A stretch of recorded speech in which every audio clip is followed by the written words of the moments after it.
Hello, hello, hello. Assalamu alaikum. Jianum, Pakhair Rogale, Ni Hao, Chune Shumme, Washmale, Ohio Gozaimas, Guten Morgen, Ola, Bonjour, Privyet, Hale Shoma Chatore, Ahlan Wasalan Marhaba, and a very amazing good morning to everybody who's tuned into PTV World and are watching World this morning on a Tuesday morning with me, Shazad Khan, and the very pretty, the very amazing, the very beautiful Shiza Hashmi. Hello, Shiza, how are you today? Hello, Shazad. You have to teach at least 5 of these to me next We time. can we can do that. We can try that. But how are you Assalamu today? alaikum. I'm good. I'm doing good. Welcome to World this morning. Good morning to everyone who is watching us. I hope you start today with some very healthy choices like fruits or boiled eggs or Wow. anything that works for you. Make sure to take out at least 5 to 10 minutes for workout in the morning. It helps a lot, and make sure to keep yourself surrounded by the best positive energies throughout the day, like I am surrounded by Shazad and this amazing team of mine. All right, thank you very much for saying that. But you know, you talked about a few choices early in the morning, and that is exercise, and that's fruits and juices as well. Yeah. Well, I didn't opt for any three of these You early did in the not? morning. But yeah, because you know Okay. I've got a habit of exercising late at night. So Okay. in the morning, when you actually have to run for all the chores and you know you have to be on the show, Right. it makes it difficult for me to at least you know think about even exercising. What about you? Oh, well, I do take at least 10 minutes out in the morning to work out. Really? And the best thing is, even if I wake up early or late, my mom has this big mug of fruit smoothies ready for me, Wow. which works for me in the day because naturally you don't really feel like eating a lot in the morning. All right. So a smoothie works for me. So how is your week going so far? Well, In well, terms of the pleasant weather, oh my God, talk yeah. about the weather. Oh, you know, the weather last night was very amazing. It was raining, but you know, there's one thing which I was very concerned about, and that was that since it was raining too much, so the visibility was very low, and then there was water gathering on the roads as well. So I could see that people weren't using their indicators, and even if they were, you know, their indicators weren't working properly. Right. So please make sure that you maintain your vehicles, and it's going to make you stay safe And because the people half. around you safe as Yeah, well. obviously, you know, because it's not just you driving, there are so many other people as well. So please make sure that everybody, while changing your lanes, use indicators. And if it's raining and if it's raining too hard, either stay at home or even if you're driving, please just park your car on the side if the visibility gets too low. I think this Exactly. was one public service message which we had in our head at the moment. But for now, let's get started and take a look at the top stories from all around the globe. Well, not really, but let's see. Good morning.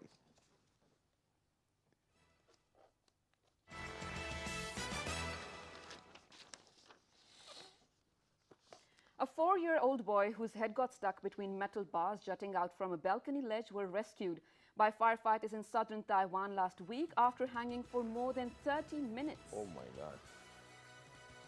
Thank God that the boy was safe though. I know, right?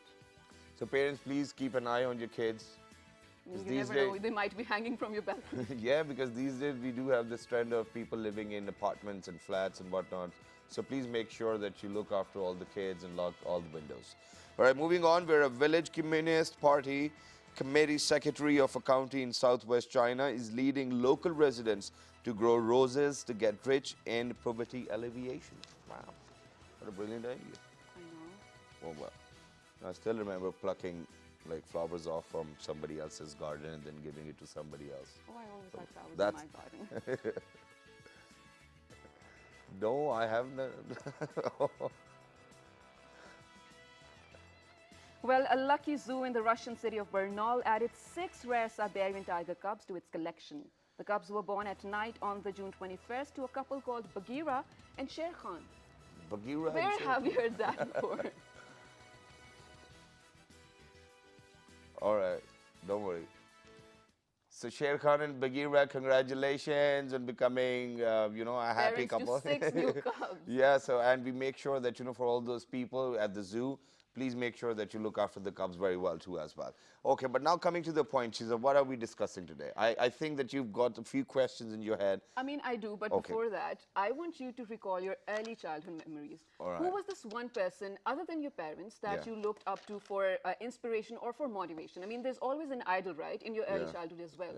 So who was this one? So thinking about my early years, I think the one person which comes to my head was my teacher, and her name was Shahrazad as well. Same, I had a teacher, not with the same name, of course, but yes, that's what came to my mind as well. All right, but at the same time, you know, I think teachers are those personalities who actually put in all the hard work and the effort to groom you so that you can actually be at a point where we Be are ready today. to face the society. I mean, you are homeschooled in your early ages. Of course, your parents are your first teachers.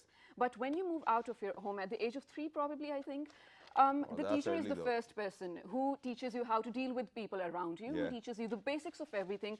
A teacher is basically grooming a generation, Yeah. not only one person. Teachers are the unsung heroes of our society, don't you think? Exactly, that's what it is, and that's why, you know, I could recall my teacher, because I used to be a very sloppy, lazy kind of kid Really? back in the days, because I used to drink lassi early in the morning, and, you know, it used to make me feel very sleepy. Oh, yeah, it So my does. teacher told me that, you know, if you'll put in a little hard work and quit lassi for a while, you'll be a good student, and I think it helped me as well. Well, What that's about great, you? it helped you. What helped you, you know? So why do we want to recall teachers today?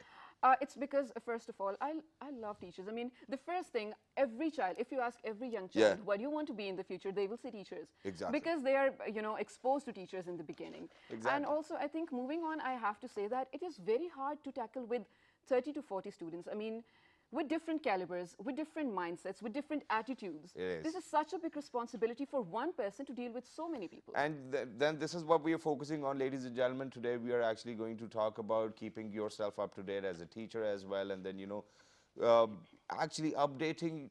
We talk about curriculum quite a lot, but we haven't seen any changes. But other than that, I think teachers actually need to be on their toes in terms of technology advancement, or in terms of any kind of magazines or books coming out as well, so that they can recommend other people as well. And then we have been talking about quite a lot of different teacher training programs as well, but we really need to know the importance of these training programs. And then other than that, so you Before we move, yeah, go ahead. move forward, have you watched Karate Kid?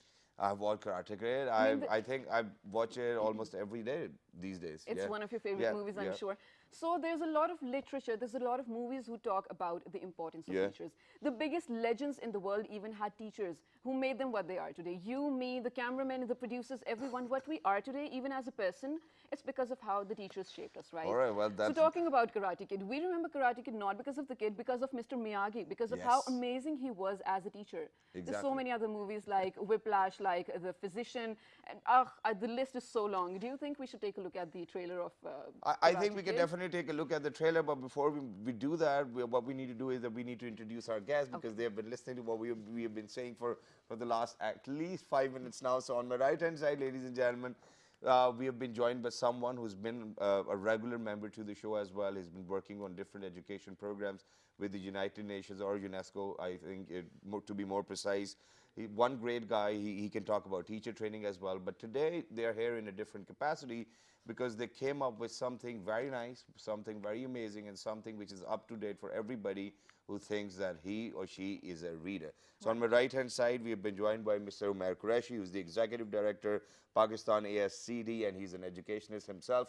Hello, Assalamu alaikum, how are you? Welcome to the show. Assalamualaikum. I'm good. How are you? Absolutely perfect. Thank you very much for joining us. And alongside Mr. Umair Qureshi, well, the name's very difficult, but she is a law major from Quaid-e-Azam University. She's the editor of the Reformer magazine, which just came out as well, and she's none other than Miss Fargana. Hello, how are you? Assalamu alaikum. Walaikum salam. I'm good. How are you? Thank you very much for joining us. Thank you for and having it's a us. pleasure to have you on the show once again.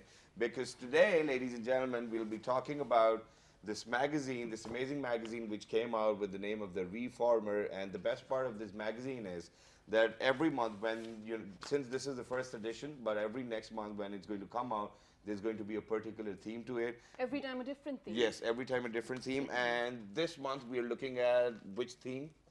Transformation in education. Transformation in education. But so let us get the conversation started. Why do we even need transformation in education sector? Thank you very much for inviting us, and it's always lovely to talk to you guys and to be part of this show. Transformation is the basic element of mankind. Okay. If we compare a car of 1820 or 1920 with today's car, there is a complete transformation. Exactly right. If we compare the aircraft of the initial era to the aircraft that we have today, there is a complete transformation. Yeah. Right. Medicine, that is a very old profession, it has gone through certain transformation process. So every profession, similarly, education needs transformation. All right. Every day we are like, when I was student, we were not used to use the mobile phones. We did not have the technology. Right. My generation is the generation who has seen Microsoft Windows coming in Right. and From DOS. connecting with some toxic kind of sounds while connecting internet. Yeah. It was a bizarre at that time, but yeah, Something like that. something like that. So it has gone through a complete transformation. Yeah. So the ways we used to teach back in 80s or in 70s, we can't teach like that today. Yeah. So the world is changing at a very high pace, and that is why we think that that educational practices must be transformed, the teaching practices must be transformed. Today, the needs of the children are different from the needs of the children of my age when I was a child, or like my generation. So that is why we firmly believe, and this is not about my personal belief. This is an authentic research. All right. And every wise educator in the world believes in this thing, that we need to keep innovating and transforming. All right, so then how did you even come about the idea of having such a magazine where we are sharing authentic information which is up to date and it's going to be helpful for the teachers out there, because this edition particularly talks about transformation in the education sector. Right. It's a long story actually. Go ahead. Yeah. You got all the time. We're all ears. Yeah. Well, we started Pakistan ASCD as a platform for educators to bring ideas and resources for the teachers. Okay. Now, when we were working on with the teachers, like we do provide teachers training as well, and we interacted with the teachers, especially in the remote areas. I remember I have gone to extremely remote areas, like the rural areas, where information is probably not going as an authentic information. Okay. I don't believe in social media as an authentic source of information, because anyone can post anything. Yeah. And later we have a culture of blogs, and blogs are a very good thing. Yeah. But again, the blogs are mostly inclined to one side. Right. What I mean that people do write good ideas, thoughts, suggestions, and that is wonderful. But there is normally no backing of that thing. Okay. So I being an educator, I being a reader of educational research, I do believe in authenticity. Okay. So when we started talking about resources, we realized one fact, that in Pakistan there was no magazine for the educators. Well, isn't that surprising? I mean, this country is 70 years old. And at this point in time, you were the first person to launch the first education magazine. Yeah, and Why was there no need to launch such a thing earlier? Or was there can even a be. need to launch such a thing? There was a big need Okay. to provide the right tools to the teachers, but I think that we have a social norm, and we think that teachers do not need to read. Okay. They are already well qualified, and they have the master degrees, and they are teaching for many years, so they don't need it. Right. But when we looked at this part, like if you are related to IT, you get the magazines on IT. Yeah. You get the magazines on food. You get Yeah. those recipes, and my You home even is get full of tutorials those on things. YouTube and elsewhere as well. Exactly. True. There's also fashion magazines. Fashion magazines. So we have magazines on everything, Right. but not for educators. Right, right. So that actually triggered our thinking. Okay. Alright. So why we can't do that? If no one has thought about this thing for 70 years, doesn't mean that we cannot think as well. Exactly. So we took this initiative, and that was very difficult. We had to keep one thing in our mind, that we are not going to publish blogs. Okay. There are magazines, there are newspapers who give dedicated sections to the blogs and the opinion. Yes. But again, that is opinion, that is something personal. Okay. So we wanted to bring something. Let me add one thing more. We have the research journals in Pakistan as well. Okay.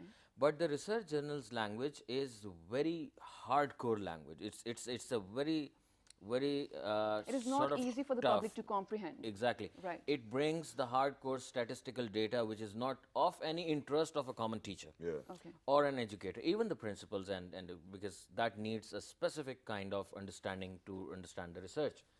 So we wanted to follow the pattern of a research journal, Okay. but a language that is understandable and easy to be comprehended by the educators and the Right, teachers. right. And that was challenging for us. So we started making an editorial board. We talked to the people, and I'm fortunate enough that I got a wonderful team of educators. I got 2 editors from USA. One is from Singapore, and the rest of the team is from Pakistan, and they are experts.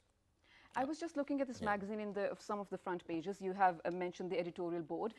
Quite some of them are from other countries. How did you get them on board, and how did you know that they were the right people to get them on board? I think that's Right. why he's been doing all these years, right? So I'm thankful to ASCD. I am the member of ASCD. ASCD is the global organization, Okay. and that is working a lot for the educators. They are the publishers. They are the guys who provide a lot of resources like webinars, conferences, seminars. These 3 guys, like Dr. Michelle and Fred Andy and Tammy, Yeah. they are my friends as well. Okay. They are my ASCD has actually launched a program back in 90s on that program is called ASCD Emerging Leader. Okay. So I was the first Pakistani who was selected as ASCD Emerging Leader, and these 3 people are also ASCD Emerging Leaders. So we met at a conference, and we found that we have a lot of things common, and we talk about education, we talk about the practices, and I have many more friends in ASCD, and I'm thankful to them that I just called them up, I just sent them an email, and I said, guys, we are going to start this magazine. And one of them, one of these editors, Tammy, was the first lady who sent us the article. Okay. So we got a very good support from the ASCD network. And how do I know that they are the best? They are the best. I mean, you read their article, you judge yourself, and they are supportive. They understand education. They understand education research. They understand how the article should look like. Right. So that was good Okay, for us. that is indeed very great as well. And I've actually, opened up the magazine and I've given it a look. I want to read a para out of this magazine too. But before we do that, we've got another guest which we think we are missing upon, and she's none other than Miss Fargana as well. So you being a law majors, why do you think that there was a requirement or there was a need for you to actually be an editor at some magazine which wants to enlighten the teachers with what the latest trends are? Well, firstly, who wouldn't want to be associated with an educational magazine or a magazine that works for education, right? Right, So fair that's enough. exactly why I wanted to join. Although I am doing law, I do want myself to be involved in a lot of different activities. I have been interning in different places, and not just law firms, but international organizations other than that as well. When I came across this opportunity, when Sir Umair called for editors for this magazine, and I saw that it was the first ever magazine, the first thought that came to my mind was this is the first ever educational magazine that I've ever heard of before. So this was the first thing that clicked, and then that's also what Sir Umair told us.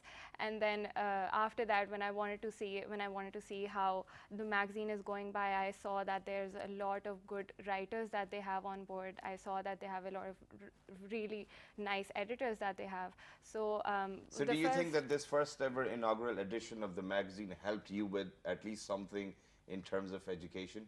Well, it exposed me to a lot of really, really good articles that Share I them was with us. Share them with us. What did you take away from this magazine's From first the edition? from Yeah. the first edition. right. Well, firstly, the first edition it is about transformation in education, and in that there were a lot of different articles on how education should be transformed, and then furthermore training for the teachers in how specifically what the framework should be like in terms of that transformation. The first example that comes to my mind in that regard is making teaching more learner-centered instead of just a teacher standing in front of a classroom and delivering a lecture, making it more interactive. I feel like that is also something that we can learn from developed nations. Right. And although we do have that kind of a setting in more maybe more private schools, but I feel like we need to have that across the board. Right. So Fargana, you happen to Pakistan. be the editor, one of the editor of the Yes. magazines. So as an editor, how hard does your job get? Because your target audience is actually the educated masses, right? So in terms of authenticity, in terms of the quality of the content that you're producing, what is the process of editing and how hard does it get for you? And before you answer that, so what we're going to do is that we're going to put the magazine to test as well. We're going to read a para or two. That's not a bad idea. And I think these magazines, the para which I'm going to read is actually going to give you away why we are so focused on education and how, nationally we are at what level. So here we go. And the editor is right in front of us. So, if there are any editorial mistakes, we can even talk about that. So to share a few examples of the obstacles faced, the population of Pakistan has reached 208 million individuals as of 2018. 38% of this population currently lives below the poverty line. Now, the best part is that all of these figures which this magazine is sharing is actually giving you an authentic link to where the information is actually taken from. This is the best part which I've loved so far. While 43% of the adult population, that is age 15 and above, remains illiterate. For portion of adults mentioned, the percentage can be further broken down to reveal a substantial gender gap wherein 51% of adult women compared to 30% of men are illiterate. And then once again, the reference given from where the figures have been picked up. That's a brilliant idea. Now you can answer the question which actually she's asked. Sure. And that's the reason why we're actually focusing so much on education. Sure, of course. Thank you for your question about how strict the editing process is and how much of a struggle it is. There's a whole process that we have in place in terms of editing. So it's basically 3 blind peer reviews. We don't have when we get the articles, we don't have the name of the author there, so that it's free of any bias or impartiality. Firstly, there's a first editor that reviews the whole thing. Firstly, they check for plagiarism because obviously very strict about authenticity. Right, of course. Secondly, we check the grammar. We do a basic grammar check, the structure, everything needs to be perfect. Thirdly, we also see that if whether the content is in terms of the theme of the magazine is okay with it, is in line with it. So that's also one thing that we see. So all these editing processes we go through. The first editor does that, and then it goes to the second editor. They add the comments.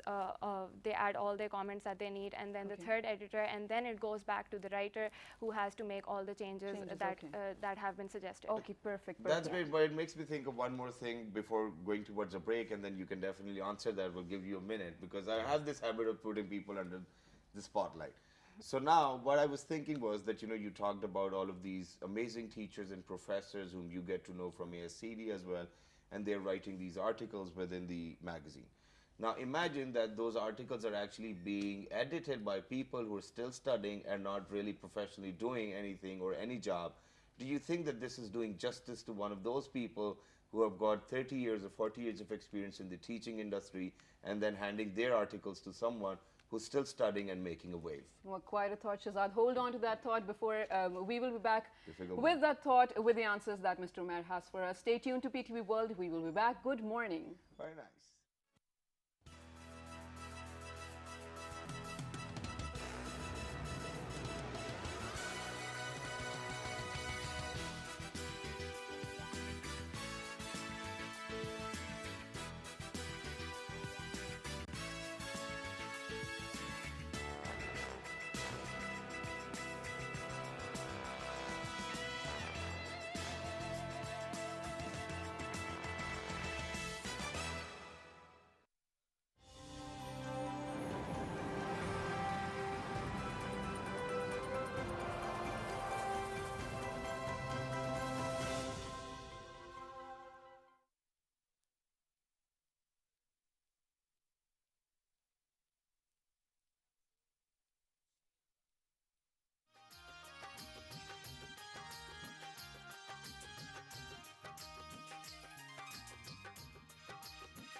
climate change, because of global warming and water shortage.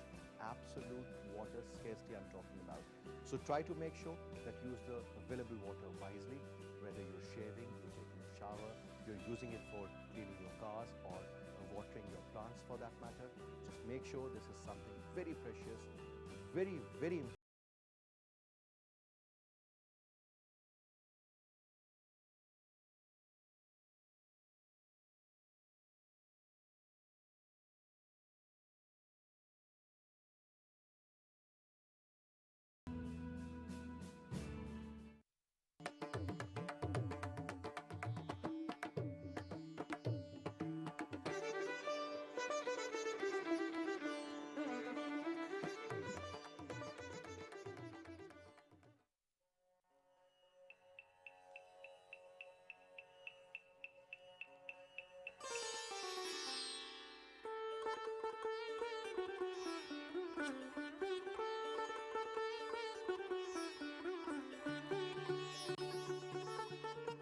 Sitar is a plucked stringed instrument used in Pakistani classical music.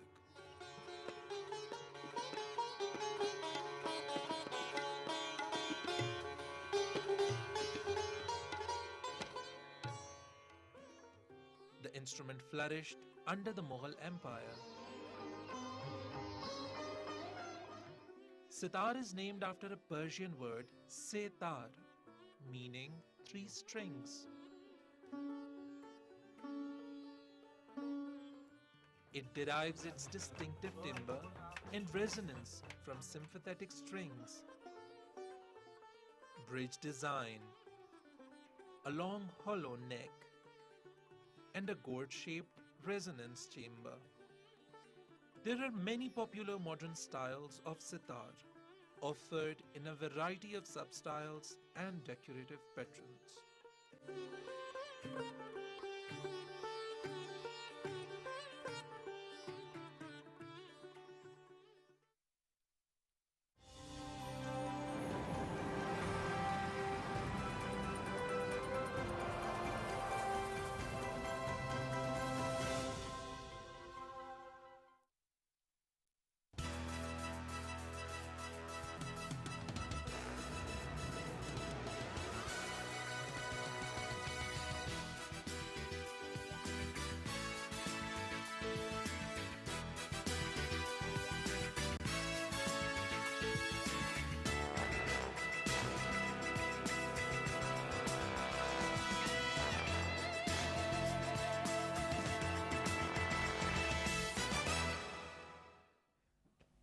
All right, ladies and gentlemen, welcome back. For everybody who just got tuned into PTV while you watch Evolve this morning alongside Shiza Hashmi and Shazad Khan.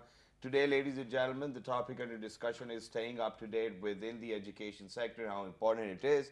And for that particular reason, we figured out that there is First of Its Kind magazine, which is out with this first edition saying transformation in education. It's under discussion right now. But before heading out towards the break, we wanted to ask that, if you've got so many experienced people, people who've actually got 3 decades or 4 decades of experience within the teaching industry, and they write an article, it goes out into probably the hands of a very fresh graduate to edit, and then goes back to the writer, him or herself. So how do you think that this is ethical? Do you think that this is where we are doing justice with all of those people putting in their effort? So, Mersa, I think you're the one under the spotlight. Right. With the hot seats. So, we need to understand how the editing process actually works and how it goes on. In our team, we have one chief editor, and the chief editor actually directly corresponds and communicates with the authors. Okay. So what we do, we invite the writers to write for the magazine. They send us the manuscripts, and the manuscripts are uploaded online. So once the manuscripts are collected by the chief editor decides that who will start the first review. Okay. So it doesn't matter whether there is a fresh graduate or there is some person who has an experience of 20 years. Like, the first important thing is we start with the grammar check and with the structure of the Right. magazine. To check the plagiarism, we have some online tools to check the plagiarism. Right. To check the grammar, we have those young fresh graduates as well, and those are few actually. Most of the people, I think Fargana is one of them, who are very young guys with us. and most of the people have experience of 15, 20 years of teaching and working as teacher trainer, and they have, and that is not enough only. I must say that not every teacher can be a very good editor, but needs to have a good insight in the literature, insight of the literature. So the article is picked, and the chief editor decides that which phase should be started. So normally, first of all, it is to check with the theme. So we need to check the coherence with the theme. So it is sent to some fresh graduate who can check that whether the content apparently is like is according to the theme. Then it goes to the next one who checks the plagiarism. Actually, every editor also checks the grammar as well. But the ones who are on the top of the list of the editorial board, they actually read the content very carefully, and they check its authenticity. How the language is used. We have a complete SOP. So if I give that SOP to any person who would think that is capable enough, has some understanding of the academic writing, that SOP gives every single point. Like what kind of referencing should be given. We follow APA format. How the references, how the bibliography should be established, what kind of tone is accepted. We at times got such articles who started with an extremely negative narrative, and we can't afford it. We are non-political. We are not promoting any sect. We are not promoting any religion. We bring harmony. you're We are- apolitical. Yeah, obviously. So I think education should be political. It should not be considered as out of politics. But when I say that it should be political, that means the educational reforms and the policy Right. and the legislation that we need. Right. And we have allowed the writers to write on any debatable topic, but in a mannered, sensible way. It's not about criticizing. It's about bringing something. Like if you have an article of 800 words or say 1000 words, and 800 words are just criticizing and criticizing, it's of no use. Exactly. So we all know, Shahzad, you know what are the problems in education. I know what are the problems in Exactly, education. of course. It's the magazine, the Reformer, is not a place to vent. It's a place to talk in a positive tone and come up with the solutions. So when we talk about transformation in education, we need transformation in assessment systems. We need transformation in teaching. We need transformation in leadership roles. We need transformation as a holistic picture Right, where right. every child's needs will be addressed. So that is one thing. So now if sometimes you get to connect with those authors who have a pride and they are distinguished authors, but you stay respectful to them. So the chief editor, when receives back the articles, he or she, whoever is the chief editor, I'm not disclosing his name Of course. because it's difficult for us otherwise to Right. move on. So the person who is receiving all the articles, she goes through all the content once again. Right. And the comments especially, which are given by the editors. Sometimes the editors give the comment which we think are not good for the writers to read, like the tone. Not the mistake or the improvement, but the tone. So the chief editor manages that tone, talks back to the writer and asks for the approval.